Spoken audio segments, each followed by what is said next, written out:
أيها الإخوان والأخوات، أوصيكم عباد الله وإياي أولا بتقوى الله. أعوذ بالله من الشيطان الرجيم. بسم الله الرحمن الرحيم. يا أيها الناس اتقوا ربكم الذي خلقكم من نفس واحدة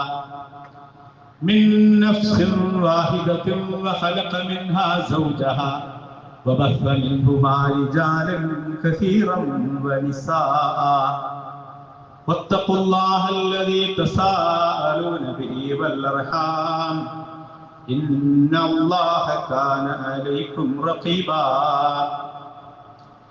يا أيها الذين آمنوا اتقوا الله حق تقاته ولا تموتن إلا وأنتم مسلمون.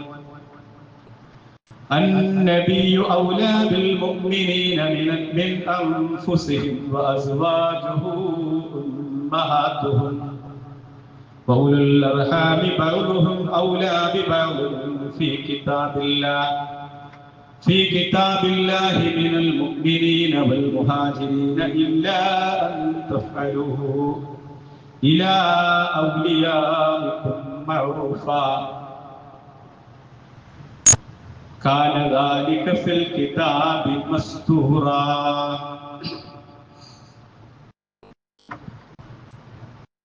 ആദരണീയരായ സത്യവിശ്വാസികളെ, വിശ്വാസിനികൾ, ജീവിതത്തിലുടനീളം ഞാനും നിങ്ങളും ചെയ്തുകൊണ്ടിരിക്കുന്ന ചെറിയതും വലിയതും രഹസ്യവും പരസ്യവുമായ എല്ലാ കർമ്മങ്ങളും നമ്മെ സൃഷ്ടിച്ച് പരിപാലിച്ച് സംരക്ഷിച്ചുകൊണ്ടിരിക്കുന്ന രാജാധിരാജനായ റബ്ബുൽ ഇസ്സത്ത് അതിസൂക്ഷ്മമായി നിരീക്ഷിച്ചു കൊണ്ടിരിക്കുന്നുണ്ട് എന്ന അടിയുറച്ച വിശ്വാസത്തോടുകൂടി തഖ്വയുള്ളവരായി ജീവിക്കണേ. ഒന്നാമതായി എൻ്റെ സ്വന്തം ശരീരത്തെ, ശേഷം മുഴുവൻ ആളുകളോടും വസിയത്ത് ചെയ്യുകയാണ്, അതീവ ഗൗരവതരമായ ഭാഷയിൽ ഉപദേശിക്കുകയാണ്.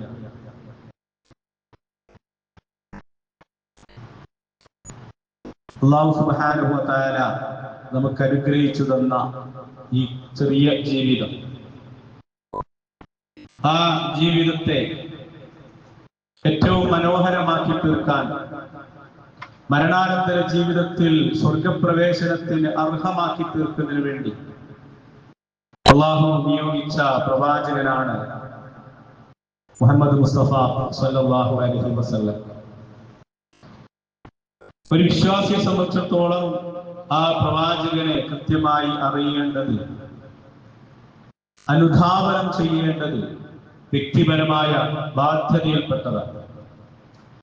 അതുകൊണ്ട് തന്നെ എല്ലാ മാസത്തിലെയും അവസാനത്തെ വെള്ളിയാഴ്ച ഇൻഷാ അല്ലാഹ് നമുക്ക് ആ പ്രവാചകനെ സംബന്ധിച്ചുള്ള ചരിത്രവുമായി ബന്ധപ്പെട്ട കാര്യങ്ങൾ ചർച്ച ചെയ്യണം എന്നാണ് ഉദ്ദേശിക്കുന്നത്. കാരണം ഒരു വിശ്വാസിയുടെ ഏറ്റവും വലിയ ആഹ്ലാദം എന്ന് പറയുന്നത്, ഏറ്റവും വലിയ സന്തോഷം എന്ന് പറയുന്നത് അത് പ്രവാചകനെ കുറിച്ച് പഠിക്കലാണ്. നബി സല്ലല്ലാഹു അലൈഹി വസല്ലമയെ മനസ്സിലാക്കുക എന്നുള്ളതാണ്. അവിടുത്തെ ചരിത്രത്തെ മനസ്സിലാക്കുമ്പോഴാണ് ആ അറിവ് വികസിച്ചുകൊണ്ടിരിക്കുന്നത്. വിശ്വാസികളെ സംബന്ധിച്ചിടത്തോളം എത്രത്തോളം പ്രവാചകൻ ഇഷ്ടപ്പെടണം, അല്ലെങ്കിൽ അവരുടെ ജീവിതത്തിൽ ആ പ്രവാചക മാതൃക ഉണ്ടാവണം, ഇതിനെപ്പറ്റിയുള്ള ധാരാളം ആയത്തുകളും ഹദീസുകളും ഒക്കെ നമുക്ക് കാണാൻ സാധിക്കും. അതിൽപ്പെട്ട ഒരായത്താണ് ആ മുഖത്തിൽ ഞാൻ ഓതി വെച്ചത്. പരിശുദ്ധ ഖുർആനിലെ 33-ാം അധ്യായം സൂറത്ത് അഹ്സാബിന്റെ തുടക്കത്തിലുള്ള അഥവാ 6-ാമത്തെ ആയത്ത്. അതിൽ അല്ലാഹു പറയാണ്, അൻ-നബിയ്യു ഔലാ ബിൽ മുഅ്മിനീന മിൻ അൻഫുസിഹിം വഅസ്വാജുഹു ഉമ്മഹാതുഹും. അൻ-നബിയ്യു മുഹമ്മദ് നബി സല്ലല്ലാഹു അലൈഹി വസല്ലം ഔലാ അടുത്തതാണ്, അവർക്ക് ഏറ്റവും അടുപ്പമുള്ളവരാണ്. ഔലാദിൽ മുഅ്മിനീൻ, വിശ്വാസികൾക്ക് ഏറ്റവും അടുപ്പമുള്ളവർ, ഏറ്റവും അടുത്തത്, ഏറ്റവും കൂടുതൽ ഇഷ്ടപ്പെടുന്നത് അത് റസൂലുള്ളാഹി സ്വല്ലല്ലാഹു അലൈഹി വസല്ലമയാണ്. എത്രത്തോളം? മിൻ അൻഫുസിഹിം, അവരുടെ സ്വന്തം ശരീരത്തെക്കാൾ അവർക്ക് അടുപ്പം നബി സല്ലല്ലാഹു അലൈഹി വസല്ലമയോടാണ്. അഥവാ നമ്മുടെ ജീവനേക്കാൾ റസൂലുള്ളാഹി സ്വല്ലല്ലാഹു അലൈഹി വസല്ലമയെ സ്നേഹിക്കുമ്പോൾ, ഇഷ്ടപ്പെടുമ്പോൾ, അനുധാവനം ചെയ്യുമ്പോൾ മാത്രമേ ഒരാള് യഥാർത്ഥ വിശ്വാസിയായി മാറുകയുള്ളൂ. വസ്വാജുഹു, അവിടുത്തെ ഭാര്യമാരാവട്ടെ, ഉമ്മഹാത്തുഹും, അവരുടെ ഉമ്മമാരാണ്, മാതാക്കളാണ്. ഐഷ റളിയല്ലാഹു അൻഹ നമ്മുടെ ഉമ്മയാണ്, ഖദീജ റളിയല്ലാഹു അൻഹ, സൈനബ റളിയല്ലാഹു അൻഹ, അങ്ങനെ തുടങ്ങി മുത്തനബി സല്ലല്ലാഹു അലൈഹി വസല്ലമയുടെ പ്രിയ പത്നിമാർ നമ്മുടെ മാതാക്കളാണ് എന്ന് അള്ളാഹു അറിയിക്കണം. അത്രമാത്രം ബന്ധമാണ് ഒരു വിശ്വാസിക്ക് ആ പ്രവാചകനുമായി ഉണ്ടാകേണ്ടത്. അതുകൊണ്ട് തന്നെ ആ പ്രവാചകൻ ആരാണ് എന്ന് അറിയൽ ഏറ്റവും പരമപ്രധാനമാണ്. അതുകൊണ്ട് തന്നെ ആ പ്രവാചകനെ മനസ്സിലാക്കുമ്പോൾ ഞാൻ ഇത്രയും നല്ലൊരു മതത്തിന്റെ വക്താവാണോ എന്ന് നമ്മൾ അത്ഭുതപ്പെട്ടു പോകും. എന്റെ പ്രവാചകൻ ഇത്ര വലിയ കാരുണ്യത്തിന്റെ ഉടമയാണോ, ഇത്രയൊക്കെ ഗുണഗണങ്ങളുള്ള ആളായിരുന്നുവോ, നമ്മൾ അത്ഭുതപ്പെടുത്തും. അത് നമ്മൾ ആവേശഭരിതമാക്കുകയും പരിശുദ്ധമായ ഈ ആദർശത്തെ കൂടുതൽ നെഞ്ചോട് ചേർത്തി വെക്കാൻ നമ്മെ അത് പ്രേരിപ്പിക്കുകയും ചെയ്യും. ഇമാം മുസ്ലിം ഉദ്ധരിക്കുന്ന ഹദീസിൽ കാണാം, അൻ അബി ഹുറൈറത അന്ന റസൂലുള്ളാഹി സ്വല്ലല്ലാഹു അലൈഹി വസല്ലം ഖാല, അബൂ ഹുറൈറ റളിയല്ലാഹു അൻഹു നിവേദനം ചെയ്യുക, ഒരിക്കൽ മുത്തനബി സല്ലല്ലാഹു അലൈഹി വസല്ലം തന്റെ ഉമ്മത്തിനോട് പറഞ്ഞു, മിൻ അശ്റദി ഉമ്മത്തി യഹുബ്ബൻ നാസ് യകൂനൂന ബഅദി, എനിക്ക് ശേഷം വരാനിരിക്കുന്ന ഒരു ജനതയുണ്ട് സ്വഹാബത്തെ, അവരെന്നെ വല്ലാതെ ഇഷ്ടപ്പെടുന്നവരാണ്. പ്രവാചകൻ അവരെ കണ്ടിട്ടില്ല. ഖിയാമത്ത് നാൾ വരെയുള്ള ആളുകളുടെ കൂട്ടത്തിൽ എന്നെ അതിരറ്റ് സ്നേഹിക്കുന്ന, നിങ്ങൾ സ്നേഹിക്കുന്നത് പോലെ അല്ലെങ്കിൽ അതിനേക്കാൾ ഉപരി എന്നെ കാണാതെ, എന്നെ അറിയാതെ, എന്റെ രൂപം എങ്ങനെയാണെന്നറിയാതെ ഞാൻ ജീവനായി തോന്നുന്ന ചില ആളുകൾ എനിക്ക് ശേഷം വരാനിരിക്കുന്നുണ്ട്.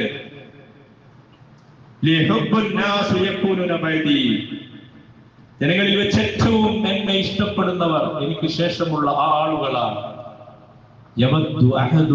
അവരിൽ ഓരോരുത്തരും കൊതിക്കുന്നത്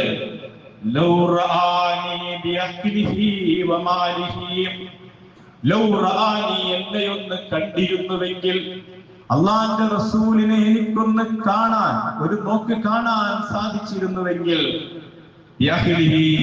എന്റെ കുടുംബത്തെ കൊടുത്തിട്ടാണെങ്കിലും, എന്റെ സമ്പത്ത് മുഴുവനും ഞാൻ ചെലവഴിക്കാം റബ്ബേ, ഒരു നോക്ക് കാണാൻ എനിക്ക് അവസരം തരുമോ, അങ്ങനെ കിട്ടിയിരുന്നുവെങ്കിൽ എന്ന് ആഗ്രഹിക്കുന്ന, അത്രമാത്രം അഷ്റഫുൽ ഖൽഖ് റസൂലുള്ളാഹി സ്വല്ലല്ലാഹു അലൈഹി വസല്ലമയെ സ്നേഹിക്കുന്ന ഒരു സമൂഹം എനിക്ക് ശേഷം വരാനുണ്ട് എന്ന് മുത്തനബി സല്ലല്ലാഹു അലൈഹി വസല്ലം പറയുകയാണ്. ആ കൂട്ടത്തിൽ ഉൾപ്പെടാനാണ് നമ്മൾ പരിശ്രമിക്കേണ്ടത്. സ്വർഗം എന്ന് പറയുന്നത് അല്ലാഹു സൃഷ്ടിച്ചു വെച്ച അനുഗ്രഹങ്ങളുടെ ഏറ്റവും വലിയ ലോകം, ഒരു കണ്ടും കാണാത്ത, ഒരു കാതും കേട്ടിട്ടില്ലാത്ത, മനുഷ്യബുദ്ധിക്ക് ഉൾക്കൊള്ളാൻ കഴിയാത്ത, മനസ്സിൽ വിചാരിക്കുന്നത് എന്തും നടക്കുന്ന, ഒരിക്കലും നശിച്ചു പോകാത്ത സ്വർഗലോകത്തിന്റെ മഹത്വങ്ങൾ എന്ത്, അതിലേക്ക് കടക്കാൻ ഒരു വിശ്വാസിയെ പ്രേരിപ്പിക്കുന്ന, ആവേശഭരിതമാക്കുന്ന ഘടകങ്ങൾ എന്ത് എന്നതിനെ പറ്റി സലഫു സാലിഹുകൾ അവരുടെ ഗ്രന്ഥങ്ങളിൽ ഒരുപാട് ചർച്ചകൾ ചെയ്യുന്നത് കാണാൻ സാധിക്കും. ആ ചർച്ചയിൽ എന്റെ ശ്രദ്ധയാകർഷിച്ച ഒരു വരി, ഒരു സലഫു സാലിഹുകൾ ഒരു പണ്ഡിതനോട് ചോദിക്കുകയാണ്, അഖ്ബിർനാ ശൈഅൻ നഷ്താഖു ബിഹിൽ ജന്ന, സ്വർഗത്തെ പറ്റിയുള്ള ഒരു വർണ്ണന കേട്ടാൽ എനിക്ക് ആ സ്വർഗത്തിൽ കടക്കാൻ എന്റെ മനസ്സിന് ആവേശമുണ്ടാകാം. അങ്ങനെ സ്വർഗത്തിൽ ഏറ്റവും വലിയ ഒരു നേട്ടത്തെ പറ്റി എനിക്ക് പറഞ്ഞു തന്നാലും എന്ന് പൂർവികരായ സച്ചരിതരായ മഹാന്മാർ ചോദിച്ചപ്പോൾ ആ പണ്ഡിതൻ കൊടുത്ത മറുപടി, ഒറ്റ വാക്കിൽ ഫീഹി റസൂലുള്ളാഹി സ്വല്ലല്ലാഹു അലൈഹി വസല്ലം. അവിടെ മുത്തുനബി സ്വല്ലല്ലാഹു അലൈഹി വസല്ലമയുണ്ട്. അതിനേക്കാൾ സന്തോഷം എന്താണ് ഒരു വിശ്വാസിക്കുള്ളത്? അള്ളാന്റെ റസൂലിനെ നഗ്നരെ നേത്രങ്ങൾ കൊണ്ട് തൊട്ടടുത്ത് കാണാൻ, ആ പ്രവാചകന്റെ പുണ്യമാക്കപ്പെട്ട തിരുമേനിയുടെ ആ തിരുശരീരം സ്പർശിക്കാൻ, ആ പ്രവാചകനോടൊത്ത് സഹവസിക്കാൻ കഴിയുന്നതിനേക്കാൾ വലിയ ഭാഗ്യമെന്തുണ്ട് എന്ന് ചോദിക്കപ്പെടുന്ന ആ വചനം ശ്രദ്ധേയമാണ്. അത് വിശ്വാസികൾക്ക് റസൂലുള്ളാഹി സ്വല്ലല്ലാഹു അലൈഹി വസല്ലമയോടുള്ള ഹബ്ബിന്റെ, സ്നേഹത്തിന്റെ കാഠിന്യത്തെ സൂചിപ്പിക്കുന്ന പദപ്രയോഗങ്ങളാണ്. അതുകൊണ്ട് തന്നെ ആ പ്രവാചകനെ പറ്റി കേൾക്കുക, അവിടുത്തെ ചരിത്രം മനസ്സിലാക്കുക എന്നത് നമ്മുടെ ഹൃദയത്തിന് ഏറ്റവും സന്തോഷം നൽകുന്ന ഘടകമാണ്. മഹാനായ ഇമാം സുഹരി റഹിമഹുല്ലാഹ് മഹാനവറുകൾ പറഞ്ഞു, ഫി ഇൽമുൽ മഗാസി ഇൽമു ദുനിയാ വൽ ആഖിറ. അല്ലാഹുവിന്റെ റസൂലിന്റെ ചരിത്രം ഒരാൾ മനസ്സിലാക്കുക, പഠിക്കുക എന്ന് പറഞ്ഞാൽ ദുനിയാവിനെയും ആഖിറത്തിനെയും മുഴുവൻ മനസ്സിലാക്കുക എന്നതാണ് അതുകൊണ്ട് ഉദ്ദേശിക്കപ്പെടുന്നത് എന്ന് പ്രവാചക ചരിത്രത്തെ മനസ്സിലാക്കിയ പണ്ഡിതന്മാർ വിശദീകരിക്കുകയാണ്. ഒരുപാട് നേട്ടങ്ങൾ ആ ചരിത്രം മനസ്സിലാക്കുന്നതിലൂടെ നമുക്ക് ലഭ്യമാകും എന്ന കാര്യം സംശയമില്ല. അതിലേറ്റവും പരമപ്രധാനമായ 3 നേട്ടങ്ങളെ പറ്റി സൂചിപ്പിക്കാനാണ് ഉദ്ദേശിക്കുന്നത്. ഇങ്ങനെ അല്ലാഹുവിന്റെ റസൂലിനെ പഠിച്ചാൽ, റസൂലുള്ളാഹി സ്വല്ലല്ലാഹു അലൈഹി വസല്ലമയെ മനസ്സിലാക്കിയാൽ ഉണ്ടാകുന്ന ഏറ്റവും പരമപ്രധാനമായ നേട്ടം എന്ന് പറയുന്നത്, വർത്തമാനകാല സാഹചര്യത്തിൽ വലാലത്ത് നിറഞ്ഞു നിൽക്കുന്ന, വഴികേടുകൾ മാത്രം പുണ്യങ്ങളായി തെറ്റിദ്ധരിച്ച മുസ്ലിം ഉമ്മത്ത് ജീവിക്കുന്ന ഈ വർത്തമാന കാലഘട്ടത്തിൽ ഹിദായത്തിന്റെ മാർഗം, സത്യസന്ധമായ മാർഗം ഏതാണ് എന്ന് കണ്ടെത്താനുള്ള ഏറ്റവും വലിയ ഒരു എളുപ്പ വഴി അത് നബി സല്ലല്ലാഹു അലൈഹി വസല്ലമയെ പറ്റി പഠിക്കുക, മനസ്സിലാക്കുക എന്നത് തന്നെയാണെന്ന് കാര്യത്തിൽ സംശയമില്ല. മുസ്ലിം സമൂഹം ഛിന്ന ഭിന്നമായിരിക്കുകയാണല്ലോ, ഒരുപാട് ഗ്രൂപ്പുകളായി തിരിഞ്ഞിരിക്കുകയാണ്. അതിൽ ഉപഗ്രൂപ്പുകളും വീണ്ടും വീണ്ടും അത് വേർപിരിഞ്ഞുകൊണ്ടേയിരിക്കും. അത് അങ്ങനെ സംഭവിച്ചേ മതിയാവൂ. കാരണം അത് നബി സല്ലല്ലാഹു അലൈഹി വസല്ലമയുടെ പ്രവചനത്തിന്റെ ഭാഗം കൂടിയാണ്. അബൂദാവൂദ് ഉദ്ധരിക്കുന്ന ഹദീസിൽ, അതുപോലെ തുർമുദിയിൽ ഉദ്ധരിക്കുന്ന ഹദീസിൽ, ഹാക്കിമിൽ വന്നിട്ടുള്ള ഹദീസിലൊക്കെ സംയുക്തമായിട്ടുള്ള ഒരു ഹദീസ് റിപ്പോർട്ട് ചെയ്യപ്പെടുന്നത് കാണാൻ സാധിക്കും. ഇഫ്തറഖത്തിൽ യഹൂദു അലാ 71 ഫിർഖ. യഹൂദന്മാർ 71 കക്ഷികളായി വേർപിരിഞ്ഞു. നബി സല്ലല്ലാഹു അലൈഹി വസല്ലം ജീവിച്ചിരിക്കുന്ന കാലഘട്ടത്തിലാണ്. 71 ആയിരക്കണക്കിന് കക്ഷികളുണ്ട്. അക്കാലഘട്ടത്തിൽ 71 കക്ഷികളുണ്ട് ജൂതന്മാർ. വഫ്തറഖത്തിൽ നസാറ അലാ 72 ഫിർഖ. നസ്രാക്കളാകട്ടെ, ക്രൈസ്തവ സമൂഹമാകട്ടെ, അന്ന് 72 കക്ഷികളുണ്ട്. ജൂതന്മാരെക്കാളും ഒരു കക്ഷി കൂടുതലാണ് ക്രൈസ്തവ സമൂഹത്തിൽ. എന്നിട്ട് മുത്തനബി സല്ലല്ലാഹു അലൈഹി വസല്ലം പറയാണ്, വസ്തഫ്തറഖു ഹാദിഹിൽ ഉമ്മ അലാ 73 ഫിർഖ. എന്റെ സമൂഹം, മുസ്ലിം ഉമ്മത്ത് 73 വിഭാഗമായി വേർപിരിയും. ഇതിനെ വിശദീകരിച്ച് മുഹദ്ദിസുകൾ പറഞ്ഞത് 73 ഗ്രൂപ്പ് ഉണ്ടാവുന്നല്ല. ജൂതന്മാര് 71 ആണെങ്കിൽ ക്രിസ്ത്യാനികൾ 72 ആയി. ക്രിസ്ത്യാനികൾ 72 ആണെങ്കിൽ അവരെക്കാൾ 1 കൂടുതൽ മുസ്ലിമീങ്ങളായിരിക്കും. അപ്പോൾ അവർ 1000 ഗ്രൂപ്പ് ഉണ്ടെങ്കിൽ 1001 ഗ്രൂപ്പായി മുസ്ലിം ഉമ്മത്ത് വേർപിരിയും എന്നർത്ഥം. അഥവാ ഗ്രൂപ്പിസങ്ങളും കക്ഷി വഴക്കുകളും മുസ്ലിം ഉമ്മത്തിൽ വർദ്ധിച്ചുകൊണ്ടേയിരിക്കും അന്ത്യദിനം വരെ.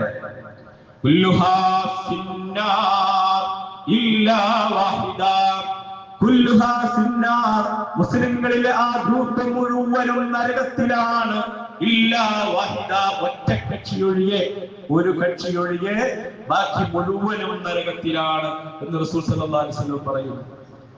ആ പറഞ്ഞതിലെ ഇല്ലാവാഹിദ, ഒന്നൊഴികെ എന്ന് പറഞ്ഞത് ഞങ്ങളാണ് എന്ന് സുന്നികൾ പറയും, ജമാഅത്തുകാര് പറയും, മുജാഹിദുകൾ പറയും, എല്ലാവരും പറയും, തബ്ലീഗുകാർ പറയും, അത് ഒന്ന് ഞങ്ങളാണ്. ലോകത്തുള്ള മുസ്ലിം കക്ഷികൾ മുഴുവനും പറയും അക്കക്ഷി ഞങ്ങളാണ് എന്ന്. എന്നാൽ മുത്തനബി സല്ലല്ലാഹു അലൈഹി വസല്ലം അക്കക്ഷി ഏത് എന്ന് പറഞ്ഞില്ല, അടയാളം മാത്രം പറഞ്ഞു. ഖീല ചോദിക്കപ്പെട്ടു, സഹാബികൾ ചോദിച്ചു ഉടനെ, മൻ ഹിയ യാ റസൂലല്ലാഹ്, ആ സ്വർഗത്തിലേക്ക് പോകുന്ന കക്ഷി ഏതാണ് നബിയെ, അങ്ങ് പറഞ്ഞു തന്നാലും. അപ്പോ ആ കക്ഷിയുടെ പേര് പറഞ്ഞില്ല, മനഃപൂർവ്വമാണ്.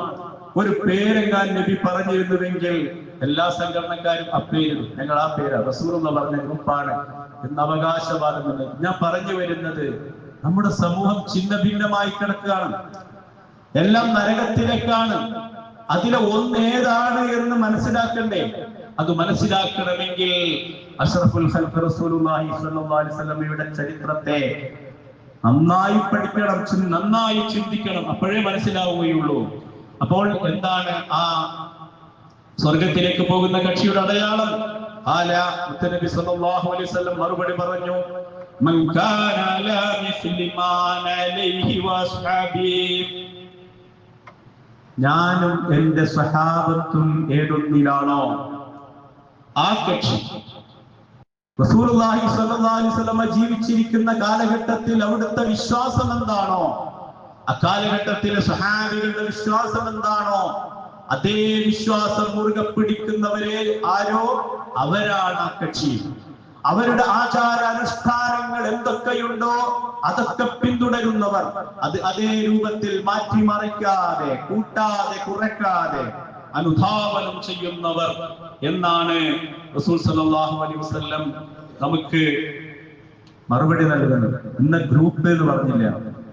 അപ്പൊ നമ്മൾ ചെയ്യേണ്ടത് എന്താണ്? അള്ളാഹുവിന്റെ റസൂലിന്റെ ചരിത്രം പഠിക്കുന്നു, അവിടെ നിന്ന് പഠിപ്പിച്ച ആചാരങ്ങളെ പഠിക്കുന്നു, പ്രവാചകൻ എങ്ങനെ നമസ്കരിച്ചു എന്ന് പഠിക്കുന്നു. അതുപോലെ നമസ്കരിക്കുന്നവർ ആരാ?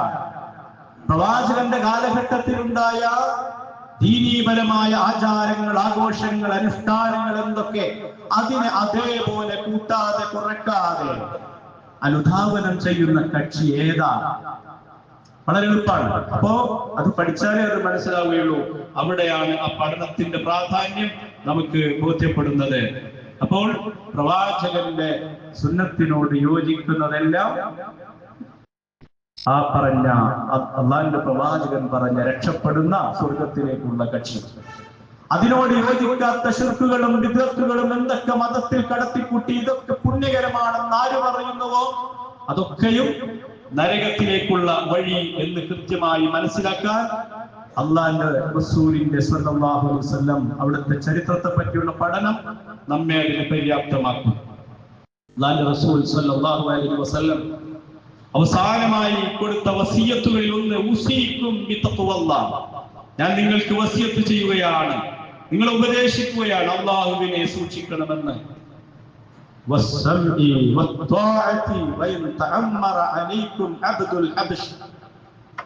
നിങ്ങളുടെ ഭരണാധികാരി, നിങ്ങളുടെ ഇസ്ലാമിക ഭരണാധികാരി അതൊരു കറുത്ത കാപ്പിരിയാണെങ്കിൽ പോലും, അബ്ദുൽ ഹബിഷ് എന്നാണ് പറയുന്നത്, ഹബിഷിലെ അടിമ, എത്യോപ്യൻ അടിമയായ ഒരു ആളാണ് നിങ്ങളുടെ നേതൃത്വം ഏറ്റെടുക്കുന്നെങ്കിൽ പോലും അദ്ദേഹത്തെ നിങ്ങൾ അനുസരിക്കുക, അദ്ദേഹത്തെ നിങ്ങൾ കേൾക്കുക എന്ന് ഞാനിതാ നിങ്ങളോട് വസിയത്ത് ചെയ്യുന്നു.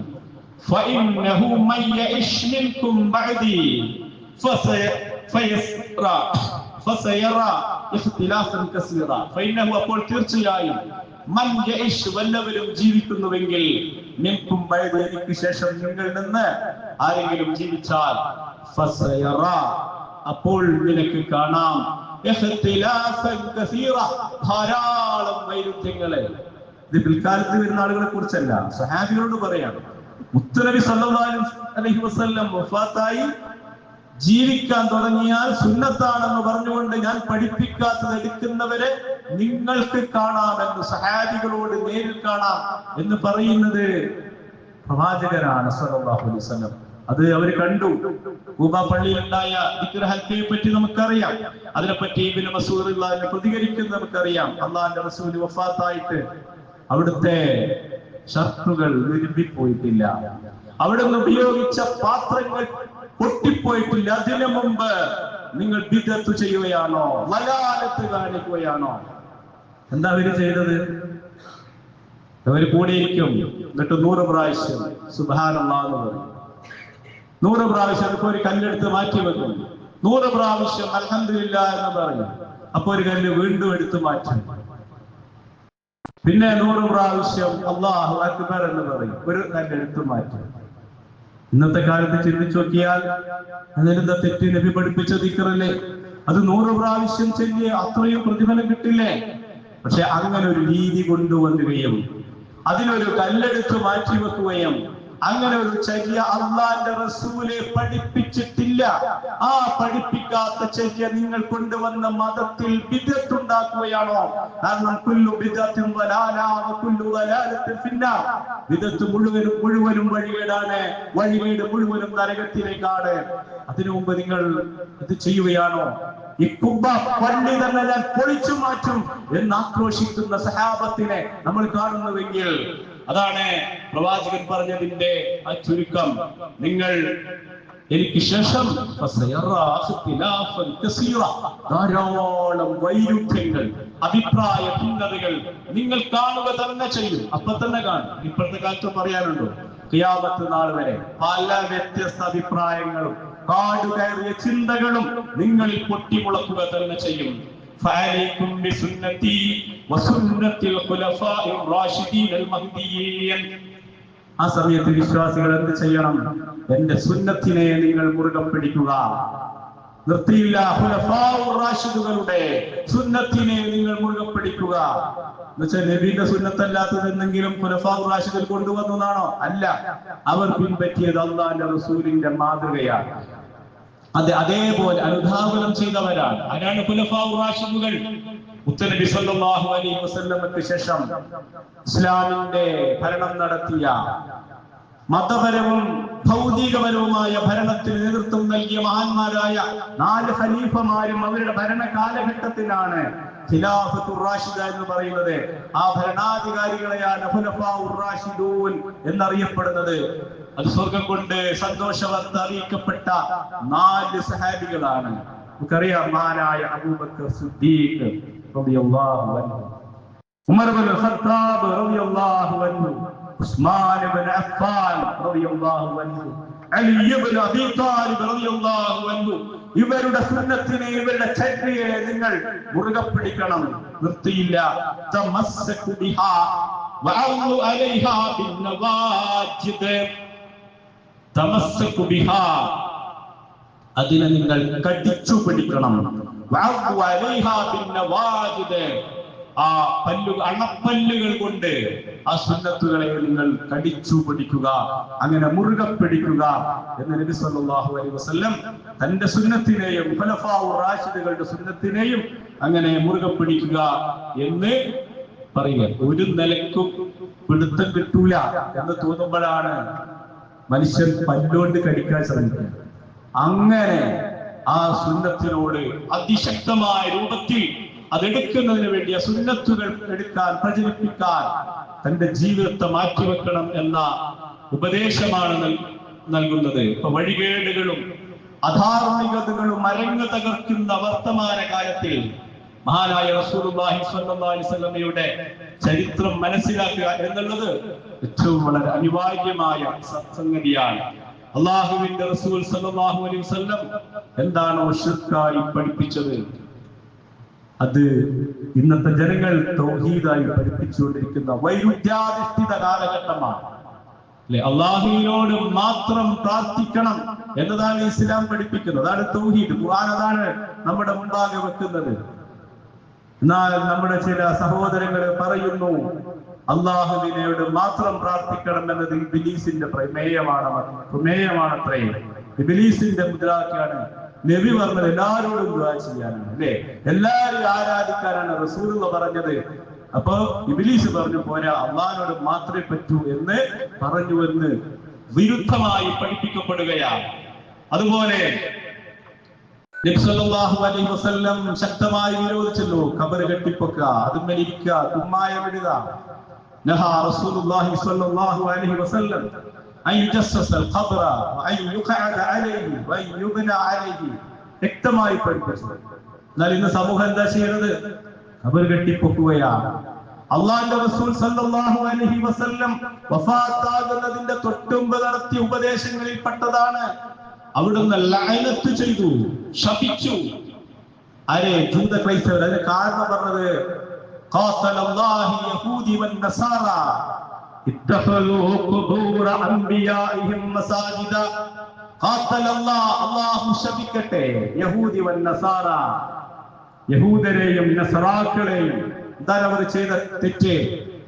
ഇത്തഖലൂ ഖുബൂറ അംബിയാഇഹിം മസാജിദ. അവരുടെ പ്രവാചകന്മാരുടെ ഖബറിടങ്ങളെ അവർ മസ്ജിദുകളാക്കി മാറ്റി, ആരാധന അർപ്പിക്കുന്ന കേന്ദ്രങ്ങളാക്കി അവരതിനെ മാറ്റി. ലഅനത്തുല്ലാഹി അലൽ യഹൂദി വൻ നസാറ. മറ്റൊരു റിപ്പോർട്ട് എങ്ങനെയാണ്? യഹൂദ ക്രൈസ്തവ സമൂഹത്തെ അല്ലാഹു ശപിക്കട്ടെ. ഇത്തഖദു ഖുബൂറ അംബിയാഇഹിം മസാജിദ. അവർ അവരുടെ പ്രവാചകന്മാരുടെ നബിമാരുടെ ഖബറുകൾ മസ്ജിദുകളാക്കി. മസ്ജിദുകളാക്കി എന്ന് പറഞ്ഞാൽ മസ്ജിദിൽ എന്താണോ ചെയ്യേണ്ടത് അക്കാര്യം അവർ ഖബറുകളിൽ ചെയ്യാൻ തുടങ്ങി. മസ്ജിദിൽ, പള്ളികളിൽ നമ്മൾ ചെയ്യുന്നത് നമസ്കാരമാണ്, പ്രാർത്ഥനകളാണ്, സുജൂദുകളാണ്. അതൊക്കെ ഖബറിൽ ചെന്നിട്ട് ഖബറിൽ നിന്ന് തിരിഞ്ഞ് നമസ്കരിക്കലും, ഖബറിൽ മഖ്ബറയ്ക്ക് മുന്നിൽ, ജാറത്തിന് മുന്നിൽ സുജൂദ് ചെയ്യുന്ന അവസ്ഥ നമുക്ക് കാണാൻ കഴിയും. ആ ആളുകളോട് പ്രാർത്ഥിച്ചുകൊണ്ടിരിക്കുന്ന അവസ്ഥ, നേർച്ച വഴിപാട് അർപ്പിക്കുന്ന അവസ്ഥ, മറഞ്ഞ കാര്യങ്ങളൊക്കെ ഇവർക്കറിയാമെന്ന് വിശ്വസിക്കുന്ന അവസ്ഥ. എന്താണോ മസ്ജിദിൽ റബ്ബിനെ കുറിച്ച് പറയുന്നതൊക്കെ ഖബറിൽ അവർ ചെയ്യാൻ തുടങ്ങി. ആ ഒരു അവസ്ഥയിലേക്ക് വന്നു. ഇന്ന് ഖബറ് കെട്ടിപ്പൊക്കുകയും അതിന് ചുറ്റും ആരാധന നടത്തുകയും ചെയ്യുകയാണ്. അതാണ്, അങ്ങനെ ചെയ്തില്ലെങ്കിൽ അത് ഇസ്ലാമല്ല എന്ന് വിശ്വസിക്കുന്ന ഒരു അവസ്ഥാവിശേഷത്തിലേക്ക് നമ്മുടെ ഉമ്മത്തിനെ എത്തിച്ചിരിക്കുന്ന വല്ലാത്തൊരു ദലാലത്ത് വർദ്ധിച്ചിരിക്കുന്ന കാലഘട്ടത്തിലൂടെയാണ് നമ്മൾ കടന്നുപോയിക്കൊണ്ടിരിക്കുന്നത്. നമ്മുടെ പ്രബോധനം എത്ര ശക്തിപ്പെട്ടാലും ശരി, അതിനേക്കാൾ ഉപരി ശിർക്കിനെ ഇവിടെ ഊട്ടി ഉറപ്പിക്കുവാൻ അതിന്റെ പുരോഹിതന്മാർ പാടുപെട്ടുകൊണ്ടിരിക്കുന്ന കാലഘട്ടമാണ്. അവിടെ റസൂലുള്ളാഹി സ്വല്ലല്ലാഹി അലൈഹി വസല്ലമയുടെ ചരിത്രത്തെ എടുത്ത് പഠിപ്പിക്കുക തന്നെ വേണം. അപ്പോഴാണ്, ആ ചരിത്രം പഠിക്കുമ്പോഴാണ് അള്ളാഹിന്റെ റസൂലിന്റെ കാലഘട്ടത്തിൽ അവിടുത്തെ ജീവിതത്തിൽ ഇത്തരത്തിലുള്ള ഖബർ ആരാധനകൾ കാണുന്നില്ലല്ലോ. കെട്ടിപ്പൊക്കിയ ഖബറുകളും ഉറൂസ് മുബാറക്കുകളും ചന്ദനക്കുട നേർച്ചകളും ആന എഴുന്നള്ളിപ്പുകളും ആന ചവിട്ടിക്കൊല്ലലും അങ്ങനെ തുടങ്ങി ഇന്നത്തെ സമൂഹം കാണിച്ചുകൊണ്ടിരിക്കുന്ന ഖബറിന്റെ മുകളിലുള്ള എന്തെല്ലാം തെക്കൂത്തുകളും ആചാരങ്ങളും അനാചാരങ്ങളും നിറഞ്ഞു നിൽക്കുന്നുവോ, ഇതൊന്നും അല്ലാഹുവിന്റെ റസൂലിന്റെ സ്വല്ലല്ലാഹു അലൈഹി വസല്ലമയുടെ ജീവിതത്തിൽ എവിടെയും കാണാൻ കഴിയുന്നില്ലല്ലോ എന്ന തിരിച്ചറിവ് വിശ്വാസിക്കുണ്ടാകും എന്ന കാര്യത്തിൽ സംശയമില്ല. അങ്ങനെ തിരിച്ചറിയുവാനും ഏതൊരു മതവിഷയത്തിലും മതപരമായി ഭിന്നത പുലർത്തിക്കൊണ്ടിരിക്കുന്ന ഏതൊരു കാര്യമുണ്ടോ അവിടെയൊക്കെ കൃത്യമായി അന്തസ്സോടെ നട്ടല് നിവർത്തി നിൽക്കാൻ നമുക്ക് സാധിക്കുന്നത് ആ സുന്നത്തറിയുന്നത് കൊണ്ടാണ്, ആ സുന്നത്തിനെ പിൻപറ്റുന്നത് കൊണ്ടാണ്. നമ്മളെ സംബന്ധിച്ചോളം ആദർശപരമായ രംഗത്ത് എത്ര ഭിന്നതകളുണ്ട്. എത്ര കൊല്ലങ്ങളായി പുതിയതായി തുടങ്ങിയ ഭിന്നതയൊന്നല്ല. നബി സല്ലല്ലാഹു അലൈഹി വസല്ലമയുടെ കാലഘട്ടം കഴിയുമ്പോൾ തന്നെ ഉടലെടുത്ത ഭിന്നതകൾ, ലോകത്തിന്റെ നാനാഭാഗത്തുമുള്ള ഭിന്നതകൾ. അവിടെ അന്തസ്സോടെ അഭിമാനത്തോടെ ആരുടെ മുൻപിലും നട്ടല് നിവർത്തി എന്റെ വിശ്വാസം ഇതാണ് എന്ന് പ്രഖ്യാപിക്കാൻ എന്നെയും നിങ്ങളെയും പ്രേരിപ്പിക്കുന്നത് ആ സുന്നത്തിന് അനുധാവനം ചെയ്തുകൊണ്ടാണ്. ഒരു പുതിയ വിഷയം നമ്മുടെ സമൂഹത്തിലേക്ക് വരുമ്പോൾ അതിന്റെ പിന്നിൽ എത്ര വലിയ പ്രാസംഗികന്മാരുണ്ടായാലും ശരി, അതിന്റെ പിന്നിൽ എത്ര വലിയ ജനക്കൂട്ടം അണിനിരന്നാലും ശരി, നമ്മുടെ ചോദ്യം, നിങ്ങൾ പറഞ്ഞ ഈ വാദത്തിന് പരിശുദ്ധ ഖുർആനിലെ ആയത്ത് ഉദ്ധരിക്കാൻ സാധിക്കുമോ? നട്ടല് നിവർത്തി ഏതൊരു സാധാരണ മുസ്ലിമിനും വെല്ലുവിളിക്കാം. നിങ്ങൾ പറഞ്ഞ ഈ ആശയത്തിനെ തെളിയിക്കാൻ കഴിയുന്ന ഒരു ഹദീസ്, അതിന്റെ ഒരു കഷണം ഉദ്ധരിക്കാൻ നിങ്ങളെ കൊണ്ട് സാധിക്കുമോ? അതിന്റെ മുമ്പിൽ പുത്തൻവാദികൾ മുഴുവൻ പരാജയപ്പെടുക തന്നെ ചെയ്യുമെന്ന കാര്യത്തിൽ യാതൊരു സംശയവുമില്ല. അതാണ് അല്ലാഹുവിന്റെ റസൂലിന്റെ ചരിത്രം പഠിക്കുമ്പോ നമുക്ക് കിട്ടുന്ന ഏറ്റവും വലിയ ഹിദായത്തിന്റെ മാർഗം എന്ന് പറയുന്നത്. രണ്ടാമത്തെ നേട്ടം, ഉപകാരം എന്ന് പറയുന്നത് അല്ലാഹുവിന്റെ റസൂലിനെ സ്വല്ലല്ലാഹു അലൈഹി വസല്ലം ആത്മാർത്ഥമായി സ്നേഹിക്കാൻ, ഇഷ്ടപ്പെടാൻ നമ്മൾക്ക് സാധിക്കുമെന്നുള്ളതാണ്. ഇപ്പൊ നമുക്ക് നബിയോട് സ്നേഹമുണ്ട്, അതിനെ ഒന്ന് 10 മടങ്ങ് ഇരട്ടിയാക്കാൻ നമ്മളെ കൊണ്ട് സാധിക്കും. കാരണം അവിടുന്ന് പറഞ്ഞു, ലാ യുഅ്മിനു അഹദുക്കും ഹത്താ അകൂന അഹബ്ബ ഇലൈഹി മിൻ വാലിദിഹി വവലദിഹി വന്നാസി അജ്മഈൻ. ലാ യുഅ്മിനു അഹദുക്കും, നിങ്ങളിൽ ഒരാളും മുഅ്മിനാവുകയില്ല തന്നെ, വിശ്വാസിയാവുകയില്ല തന്നെ, ഹത്താ അകൂന അഹബ്ബ ഇലൈഹി, എന്നെ അവർ ഇഷ്ടപ്പെടുന്നത് വരെ. എത്രത്തോളം? മിൻ വാലിദിഹി, അവരുടെ മാതാപിതാക്കളെക്കാൾ നമുക്ക് നമ്മുടെ ഉപ്പയോട് ഉമ്മയോട് എത്ര ഇഷ്ടമുണ്ട്, അതിനേക്കാൾ ഇഷ്ടം അല്ലാഹുവിന്റെ റസൂലാകുന്നത് വരെ. വലദിഹി, നമ്മുടെ മക്കളോട് നമുക്ക് എത്ര ഇഷ്ടമുണ്ട്, അവരെക്കാൾ ഇഷ്ടം നബിയോടാകുന്നത് വരെ. വന്നാസി അജ്മഈൻ, നമ്മുടെ ഭാര്യയോട്, നമ്മുടെ ഭർത്താവിനോട്, നമ്മുടെ ബന്ധുമിത്രാദികളോട്, നമ്മുടെ അയൽവാസികളോട് നമ്മൾ സ്നേഹിക്കപ്പെടുന്ന ഇഷ്ടപ്പെടുന്ന ആരെല്ലാം ഉണ്ടോ അവരെക്കാൾ, സ്വന്തം ശരീരത്തെക്കാൾ അള്ളാഹിന്റെ പ്രവാചകനോട് റബ്ബുണ്ടാകുന്നത് വരെ നിങ്ങളിൽ ആരും മുസ്ലിമാവുകയില്ല, മുഅ്മിനാവുകയില്ല എന്ന് മുത്തുനബി സല്ലല്ലാഹു അലൈഹി വസല്ലം പറയുകയാണ്. അപ്പോൾ അങ്ങനെ റസൂലുള്ളാഹിനെ സ്നേഹിക്കണമെങ്കിൽ അതുപോലെ നബി അറിയണ്ടേ? തീർച്ചയായും പ്രവാചകൻ ആരാണെന്ന് അറിയണം. മഹാനവറുകൾ ഇസ്ലാമിന്റെ പ്രവാചകനാകുന്നതിന്റെ നുബുവത്തിന്റെ മുൻപുള്ള ജീവിതത്തെ സംബന്ധിച്ച് മനസ്സിലാക്കണം. അതിനുശേഷം അവിടത്തേക്കുള്ള മാറ്റങ്ങളെ സംബന്ധിച്ച് പഠിക്കണം. അങ്ങനെ നമ്മൾ മനസ്സിലാക്കുമ്പോ ഏറ്റവും വലിയ ദുരന്തങ്ങളിൽ നിന്ന് ഇന്ന് സമൂഹത്തെ പിടികൂടിയ ഏറ്റവും വലിയ ദുരന്തം എന്ന് പറയുന്ന ആ സ്നേഹം വഴിമാറിപ്പോയതാണ് എന്ന് നമുക്ക് കാണാൻ സാധിക്കും. ഇന്ന് നമ്മുടെ യുവാക്കൾ സ്നേഹിച്ചുകൊണ്ടിരിക്കുന്നുണ്ട് ആരെ?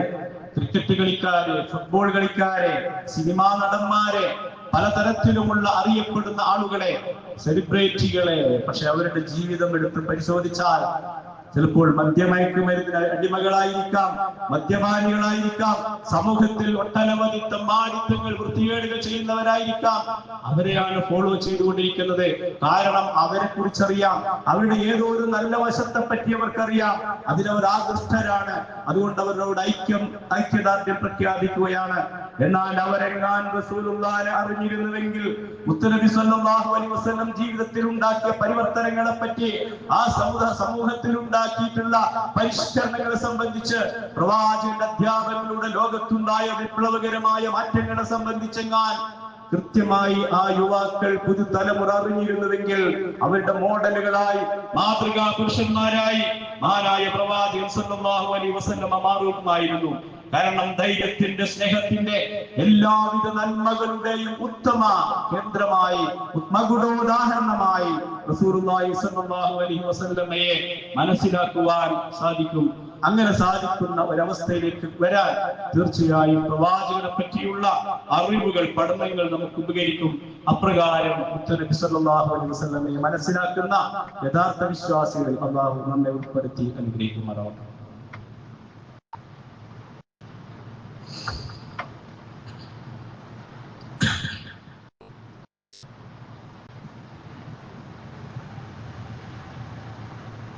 അൽഹംദുലില്ലാഹി റബ്ബിൽ ആലമീൻ വസ്സലാത്തു വസ്സലാമു അലാ അഷ്റഫിൽ മുർസലീൻ വഅലാ ആലിഹി വസഹ്ബിഹി അജ്മഈൻ. അയ്യുഹൽ ഇഖ്വാനു വൽ അഖവാത്ത് ഉസീകും ഇബാദല്ലാഹ് വഇയ്യായ വഖാനിൻ ബിത്തഖ്വല്ലാഹ്. ആദരണീയരായ വിശ്വാസികളെ, വിശ്വാസിനികളെ, ഒരിക്കൽ കൂടി മതപരമായി പുണ്യം പ്രതീക്ഷിച്ച് ചെയ്യുന്ന കർമ്മങ്ങളൊക്കെ പരിശുദ്ധ ഖുർആനിലൂടെ ചെയ്യാൻ വേണ്ടി അല്ലാഹു സുബ്ഹാനഹു വ തആല നമുക്ക് നിർദ്ദേശിച്ചു തന്നത് തന്നെയോ? മുത്തു മുഹമ്മദ് മുസ്തഫ സല്ലല്ലാഹു അലൈഹി വസല്ലം അവിടുത്തെ തിരുചര്യകളായി സ്വഹീഹായ ഹദീസുകളിലൂടെ നമുക്ക് മാതൃക കാണിച്ചു തന്നത് തന്നെയോ? അതിൽ ശിർക്കുകളായി, ബിദഅത്തുകളായി അവസാനം നരകത്തിലേക്ക് വലിച്ചെറിയപ്പെടുന്ന മഹാപാപങ്ങളാണോ പുണ്യങ്ങൾ എന്ന തെറ്റിദ്ധാരണയിൽ ഞാൻ നിങ്ങളും ചെയ്തുകൊണ്ടിരിക്കുന്നത്? വ്യവച്ഛേദിച്ച് മനസ്സിലാക്കി തഖ്വയോടുകൂടി ജീവിക്കണേ. സ്വന്തത്തോടെന്ന പോലെ മുഴുവൻ ആളുകളോടും ഒരിക്കൽ കൂടി വസിയത്ത് ചെയ്യുകയാണ്, അതീവ ഗൗരവതരമായ ഭാഷയിൽ ഉപദേശിക്കുകയാണ്. അപ്പോൾ രണ്ട് പ്രയോജനങ്ങൾ പറഞ്ഞു. മൂന്നാമത്തെ പ്രയോജനം, മൂന്നാമത്തെ ഉപകാരം, നമുക്ക് ഇസ്ലാമിക പ്രബോധനം നടത്താൻ നമ്മൾ ബാധ്യതപ്പെട്ടവരാണ്. അത് പ്രബോധനം നടത്താൻ, അതെങ്ങനെ വിജയകരമായി നടത്താൻ സാധിക്കും എന്നത് റസൂലുള്ളാഹി സ്വല്ലല്ലാഹു അലൈഹി വസല്ലമയുടെ ചരിത്രം പഠിക്കുമ്പോൾ നമുക്ക് ബോധ്യപ്പെടും. ആ ചരിത്രത്തിൽ നിന്നാണ് നമ്മൾ പ്രബോധനം നടത്തിക്കൊണ്ടിരിക്കുന്നത്. അതിന്റെ രൂപങ്ങളാണ് നമ്മൾ കേരളീയ സമൂഹത്തിൽ കാഴ്ചവെച്ചുകൊണ്ടിരിക്കുന്നത്. ഏറ്റവും മാതൃകാപരമായി, ഏറ്റവും അനുയോജ്യമായി നാം നടത്തിക്കൊണ്ടിരിക്കുന്ന ദേവാ പ്രവർത്തനങ്ങൾ ഒക്കെ പരിശോധിച്ചു നോക്കുക. ഒരു ജനാധിപത്യ രാജ്യത്ത് നിന്നുകൊണ്ട് ആ ജനാധിപത്യ രാജ്യത്തിന്റെ അവകാശങ്ങൾ നേടിയെടുത്തുകൊണ്ട് അതിലൂന്നി നിന്നുകൊണ്ടുള്ള ദേവാ പ്രവർത്തനം, അതോടൊപ്പം നമ്മുടെ പ്രസിദ്ധീകരണങ്ങളിലൂടെ പ്രവർത്തനം, നമ്മുടെ ഖുതുബകളിലൂടെ, മദ്രസകളിലൂടെ, നമ്മുടെ എല്ലാ തരത്തിലുള്ള പ്രചാരണങ്ങളിലൂടെ പരിശുദ്ധമായ ആദർശത്തെ ജനങ്ങളിലേക്ക് എത്തിക്കുവാനുള്ള ശക്തമായ ആ ചലനങ്ങൾ സൃഷ്ടിക്കാൻ നമുക്ക് സാധിക്കുന്നത് ആ റസൂലുള്ളാഹി സ്വല്ലല്ലാഹു അലൈഹി വസല്ലമയെ നമ്മൾ അറിയുന്നത് കൊണ്ടാണ്. അത്തരത്തിൽ ഈ 3 കാര്യങ്ങൾ നമ്മൾ ശ്രദ്ധിക്കുമ്പോൾ തീർച്ചയായിട്ടും അത്തരത്തിൽ നമുക്ക് പ്രവാചകന്റെ ചരിത്രത്തിൽ ഒരുപാട് ഉപകാരം കിട്ടുന്നു. 3 കാര്യം അടിസ്ഥാനപരമായി പറഞ്ഞത് മാത്രം. അതിനേക്കാൾ ഉപരി ഒരുപാട് കാര്യങ്ങൾ, ഒരുപാട് ഉപകാരങ്ങൾ വേറെയും നമുക്ക് കാണാൻ സാധിക്കും. അതൊക്കെ മനസ്സിലാക്കണമെങ്കിൽ ചരിത്രം നമുക്ക് ഉൾക്കൊള്ളണം. ഇൻഷാ അല്ലാഹ് അടുത്ത മാസം മുതൽ അവസാനത്തെ ഖുതുബയിൽ ആ ചരിത്രത്തിനെ നമ്മൾ ആവേശഭരിതമാക്കുന്ന ഒരുപാട് ഘടകങ്ങൾ ഉണ്ടെന്ന് പറഞ്ഞ ആ കാര്യങ്ങളൊക്കെ ഇൻഷാ അല്ലാഹ് നമുക്ക് വിശദീകരിക്കാം. നമുക്ക് സൂചിപ്പിക്കാനുള്ളത്, നമ്മളെ ഖുതുബ തുടങ്ങുന്നതിന് മുമ്പ് തന്നെ പരമാവധി നേരത്തെ എത്തിച്ചേരാൻ വേണ്ടി പരിശ്രമിക്കുക. അത്യാവശ്യ കാര്യങ്ങൾ കൊണ്ട് വൈകുന്നവരുണ്ടാകാം, എങ്കിലും എത്രയും നേരത്തെ എത്തണം എന്നുള്ള ഒരു ചിന്ത നമുക്ക് ഉണ്ടാകേണ്ടതുണ്ട്. കാരണം നബി സല്ലല്ലാഹു അലൈഹി വസല്ലം പഠിപ്പിച്ചു, വെള്ളിയാഴ്ച ദിവസമായാൽ അള്ളാഹുവിന്റെ മലക്കുകൾ ഓരോ പള്ളികളിലും നിറഞ്ഞു നിൽക്കും. നമ്മളെ നിരീക്ഷിക്കാനായിട്ട് തന്നെ ചില മലക്കുകളെ ഏർപ്പെടുത്തിയിട്ടുണ്ട് എന്നാണ് നമുക്കറിയാവുന്നതാണ്.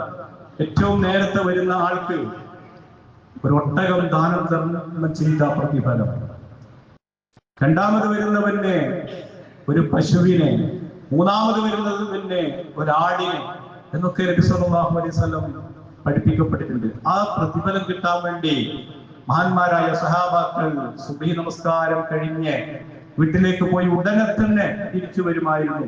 ആ പ്രതിഫലത്തിന് വേണ്ടി അവർ പള്ളിയിൽ ഇരുന്ന് അൽ-കഹ്ഫ് സൂറത്തും മറ്റുമൊക്കെ പാരായണം ചെയ്യാറുണ്ടായിരുന്നു കാണാൻ സാധിക്കും. അങ്ങനെ ഓരോരുത്തർക്കും അവരുടെ വരവിനനുസരിച്ച് പ്രതിഫലം കൊടുത്ത് ഇമാമ ഖുതുബക്ക് കയറാൻ വേണ്ടി നോക്കുമ്പോൾ ആ സമയത്ത് ആ മലക്കുകൾ ആ റിക്കാർഡ് ബുക്ക് അടച്ചു വെച്ച് അവർ ആ ഖുതുബ ശ്രവിക്കാൻ വേണ്ടി ഇരിക്കുന്ന അവരുടെ ലിസ്റ്റിൽ ബാങ്ക് കൊടുത്തതിന് ശേഷം വരുന്ന ആളുകളുടെ പേരുകൾ ഉണ്ടാവുകയില്ല. അതിന്റെ ഭയാനകരമായ നഷ്ടം നമുക്ക് ബോധ്യപ്പെടുക മരണാനന്തര ജീവിതത്തിലാണ് എന്ന് റസൂൽ സല്ലല്ലാഹു അലൈഹി വസല്ലം അറിയിച്ചിട്ടുണ്ട്. ആ വിശ്വാസത്തോടു കൂടി തന്നെ തനിക്ക് ജുമയിൽ പങ്കെടുത്ത പ്രതിഫലം കിട്ടണം, അതോടൊപ്പം മലക്കുകൾ രേഖപ്പെടുത്തുമ്പോ ആ റിക്കാർഡിൽ ഞാൻ ഉണ്ടാകണം എന്ന ഒരു നിയ്യത്ത് എല്ലാ വെള്ളിയാഴ്ചയും ഉണ്ടാകണം എന്ന് സൂചിപ്പിക്കുകയാണ്. അതുപോലെ നമ്മുടെ പള്ളി പരിപാലനത്തിന് വേണ്ടി ആത്മാർത്ഥമായി എല്ലാവരും എല്ലാ ആഴ്ചകളിലും ഒരു സംഖ്യ അതിനു വേണ്ടി കരുതണം. അങ്ങനെ പരമാവധി സംഭാവനകൾ നൽകി നമ്മുടെ ഈ പള്ളി പരിപാലനത്തിന്റെ എല്ലാ മേഖലകളിലും നമ്മുടേതായിട്ടുള്ള സഹായങ്ങൾ ഉണ്ടാകണം എന്ന് സൂചിപ്പിക്കുകയാണ്. അല്ലാഹു സുബ്ഹാനഹു വ തആല പരിശുദ്ധമായ ഇസ്ലാമിനെ കൃത്യമായി മനസ്സിലാക്കാൻ, അതിലടങ്ങിയിരിക്കുന്ന ആശയങ്ങളും ആദർശങ്ങളും ഒക്കെ ജീവിതത്തിൽ പകർത്തി ജീവിക്കാനും അത് പ്രബോധനം ചെയ്യുവാനും ഒക്കെ അല്ലാഹു നമുക്ക് ഏവർക്കും തൗഫീഖ് നൽകുമാറാവട്ടെ. അല്ലാഹു ഞങ്ങളുടെ ബന്ധുമിത്രാദികളുടെ പരിചയക്കാരെ ഒക്കെ ബാധിച്ചിട്ടുള്ള ചെറുതും വലുതുമായ എല്ലാ അസുഖങ്ങളും പരിപൂർണമായി ഞങ്ങൾക്ക് നീ സുഖപ്പെടുത്തി തരണമല്ല. അല്ലാഹുവേ, ഞങ്ങളുടെ കൂട്ടത്തിൽ നിന്ന് മരണപ്പെട്ടു പോയ മുഴുവൻ ആളുകളുടെ ഖബറുകളും നീ സ്വർഗത്തോപ്പാക്കി മാറ്റണമല്ല. ഖബറിന്റെ ഉള്ളിൽ ഏതെങ്കിലും തരത്തിലുള്ള ശിക്ഷകൾക്ക് ഞങ്ങളുടെ പ്രിയപ്പെട്ടവർ വിധേയരാണെങ്കിൽ നിന്റെ കാരുണ്യത്താൽ ആ ശിക്ഷകളെ മുഴുവനും നീ ഒഴിവാക്കി കൊടുക്കണമല്ല. അല്ലാഹുവേ, വ്യത്യസ്തങ്ങളായ ആവശ്യങ്ങൾക്ക് വേണ്ടി ദുആ കൊണ്ട് വസിയത്ത് ചെയ്ത ഒരുപാട് ആളുകളുണ്ട്. എല്ലാവരുടെ ഹലാലായ ഉദ്ദേശങ്ങളും നീ പൂർത്തീകരിച്ചു കൊടുക്കണമല്ല. എല്ലാവരുടെ പ്രയാസങ്ങളും ബുദ്ധിമുട്ടുകളും നീ ദൂരീകരിച്ചു കൊടുക്കണമല്ല. എല്ലാവരുടെ അസുഖങ്ങളും പൂർണ്ണമായി നീ ശഫിയാക്കി കൊടുക്കണമല്ല. മരണപ്പെടുന്ന സമയത്ത് ലാ ഇലാഹ ഇല്ലല്ലാഹ് എന്ന പരിശുദ്ധമായ കലിമത്തുൽ തൗഹീദ് ഉച്ചരിച്ച് ഈമാനോടുകൂടി മരിക്കാൻ ഞങ്ങൾക്ക് നീ തൗഫീഖ് നൽകണമല്ല. അല്ലാഹുവേ, ദുനിയാവിലും ആഖിറത്തിലും ഉന്നത വിജയങ്ങൾ കരസ്ഥമാക്കി അവസാനം സ്വർഗ്ഗലോകത്തെ പ്രവേശിച്ച അൽഹംദുലില്ലാഹ് എന്ന് പറയുന്ന മഹാസൗഭാഗ്യവാന്മാരിൽ പാപികളായ ദോഷികളായ ഞങ്ങളെല്ലാം ഉൾപ്പെടുത്തി നീ അനുഗ്രഹിക്കണമല്ല. اللهم هذا الدعاء ومنك الإجابة. اللهم اغفر للمؤمنين والمؤمنات والمسلمين والمسلمات الأحياء منهم والأموات إنك مجيب الدعوات يا قاضي الحاجات. اللهم أعز الإسلام والمسلمين وأذل الشرك والمشركين. اللهم أجرنا من النار واجر والدينا من النار ربنا هب لنا من ازواجنا وذرياتنا قرة اعين واجعلنا للمتقين اماما ربنا آتنا في الدنيا حسنة وفي الآخرة حسنة وقنا عذاب النار